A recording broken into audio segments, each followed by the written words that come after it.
With COVID ever present, Governor Glenn Youngkin is clarifying new COVID guidance for schools, daycares, and camps. The policy addressing when to quarantine and mask was released last week. Capitol Bureau reporter Jackie DeFusco shares what's changing. Well, I'm told that this updated state guidance paves the way for places that want to loosen their quarantine and masking rules, but it doesn't actually require them to make any changes. New state COVID guidance falling short of CDC recommendations, but Governor Glenn Youngkin clarifying that schools, daycares, and camps can keep stricter quarantine policies in place. If they want to do more, they can, but we also wanted to communicate with parents, particularly in a lot of the child care facilities. We're seeing them closed on an extended basis and really disrupt families' lives and our workforce.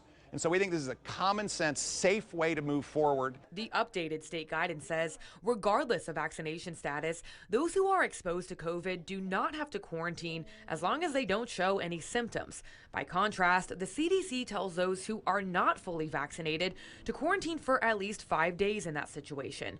Richmond teacher Darrell Turner wants to stick to the federal policy, especially with his preschoolers newly eligible for the shots. This decision can be very detrimental to both my students and staff. In order for that learning to take place, we have to make sure that our students are safe and healthy. Virginia Child Care Association Executive Director Kim Holcher says some of their members aren't changing anything, but others are relieved and feel the changes were slow coming compared to other states. That's the beauty of this industry. You know, not every child care center and program is right for each family, but it really comes down to parent choice. The updated state policy also says that masks are not routinely recommended in these places. The Department of Education now making clear that no child care center will lose their license for not following CDC guidance or making masks optional, easing fears from some providers. It's mask optional, and that should be very clear.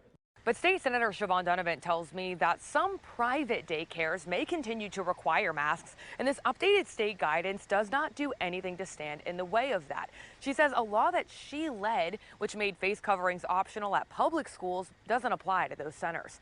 Reporting in Richmond, I'm Jackie DeFusco.